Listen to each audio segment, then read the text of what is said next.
Assalamualaikum warahmatullahi wabarakatuh. Apa khabar sahabat-sahabat? Selamat datang ke YBTV, channel informasi anda. So sahabat-sahabat, saya rasa sahabat-sahabat baru-baru ni pernah dengar satu berita yang tergempar, yang panas, di mana dua ekor anak sepet telah berbogel di dalam surau di Plaza Tojompeng, daerah Batu Pahat. Cuba sahabat-sahabat renungkan.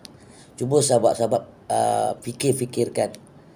Semenjak pemerintahan 60 tahun Barisan Nasional sampai ke Ismail Sabri, belum pernah puak-puak anak sepet ni membuat perkara-perkara terkutuk, kan? Tetapi setelah Pakatan Harapan memerintah yang di mana diketuai oleh bos zombie sepet, maka puak-puak sepet ni dah mula cuba untuk memberi satu kemarahan kepada orang Melayu Islam.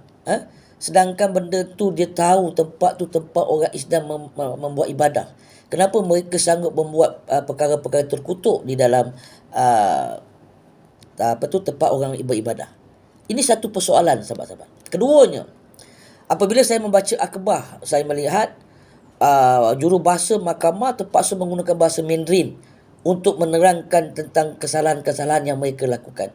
Sedangkan mereka, kalau orang Malaysia, rakyat Malaysia, kenapa mesti nak gunakan bahasa Mandarin? Dalam mahkamah digunakan bahasa Melayu, kan? Jadi adakah puak yang sepet dua ekor ni bukan warga negara kita yang sebenar, ataupun mereka mendapat kerakyatan dengan cara pintu belakang, ataupun sebaliknya? Jadi kita minta sekali lagi, siapa tengok video saya ni tolong sharekan. Kita minta kerajaan supaya siasatlah mereka ni rakyat Malaysia ke ataupun bukan rakyat Malaysia yang diberi warga negara, sedangkan mereka tak faham dalam bahasa Melayu, kan?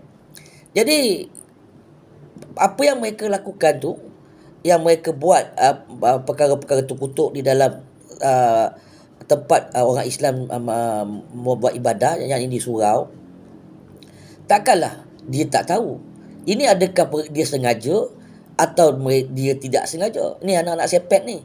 So anak-anak sepet ni sebenarnya makin kurang ajar apabila Pakatan Harapan yang diketuai oleh DAP sekarang ni. Anak-anak sepet sekarang ni kalau kita lihat makin kurang ajar. Ini bukan soal resis, ini bukan soal 3R, tapi ini soal harmoni, tentang hormat menghormati antara kaum dengan kaum, hormat menghormati tentang agama dengan agama. Sebab kita orang Islam selama ni kita menghormati kaum-kaum lain, agama-agama lain. Tetapi apa yang berlaku sekarang ni seolah-olah macam cuba untuk memberikan satu signal kepada orang Melayu Islam supaya nak membakar kemarahan orang Islam, ataupun saja nak buat provokasi ataupun membuat sesuatu supaya orang Islam marah. Ini pun satu perkara yang tak elok sahabat-sahabat. Kalau mereka ni adalah orang rakyat Malaysia yang sebenar dan dia sekolah bercampur dengan orang Melayu, ataupun dia sekolah vernacular, sekolah campur sekolah Cina, takkanlah sekolah Cina langsung tidak mengajar tentang rukun negara. Takkan sekolah Cina tidak ada ajar mengenai adab-adab dan kesopanan dan kesusilaan, kan? Tapi ini yang berlaku ni tak tahulah mereka ni adakah sebenar-benar orang Malaysia ataupun rakyat China yang diberi kerakyatan sehingga mereka tak tahu berbahasa Melayu, kemudian mereka membuat maksiat ataupun membuat perkara-perkara terkutuk di dalam surau. Ini pun kena siasat, dan kita kena, walaupun dua ekor sepet tu dah dihukum oleh mahkamah, tetapi persoalannya sekarang ni kita sebagai rakyat Malaysia, kita kena ambil tahu kenapa mereka berbuat begitu, sebab apa, adakah mereka ni rakyat Malaysia yang sejati ataupun diberi kerakyatan. Kalau orang Malaysia, kalau umur 25-26 tahun, rakyat Malaysia Cina, dia confirm dia pandai cakap Melayu. Dia mesti pasir cakap Melayu kalau dia biasa bercampur dengan Melayu. Melainkan dia ni anak-anak komunis. Anak-anak komunis yang tak bercampur dengan Melayu, bercampur dengan puak-puak komunis. Itu kemungkinan lah, saya tak menuduh dia anak komunis. Tapi kalau anak komunis, biasa dia macam tu. Dia tak akan campur dengan puak-puak kita ni.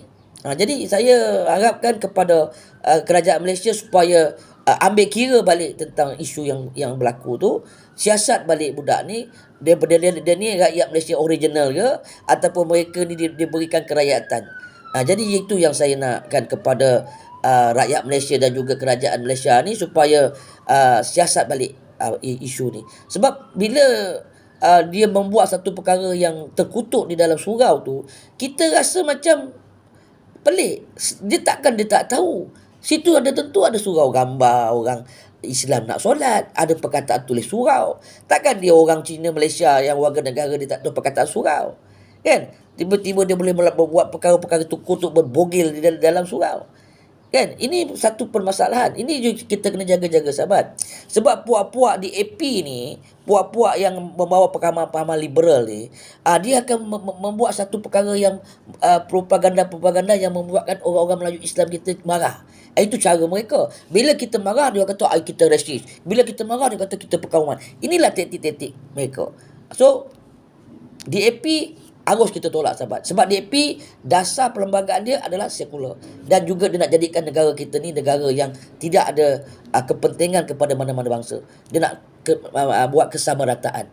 So, kita tak nak budak sepet dua ekor ni walaupun dah dijatuhkan hukum, dia akan bermahraja lela, dia akan keluar nanti, dia akan buatkan virus kepada orang-orang lain untuk membuatkan satu provokasi ataupun propaganda kepada umat Islam di Malaysia. So saya sekali lagi mengingatkan kepada pihak berkuasa supaya siasat latar belakang sepet dua ekor tu dia benar-benar rakyat Malaysia ataupun dia diberi kerakyatan.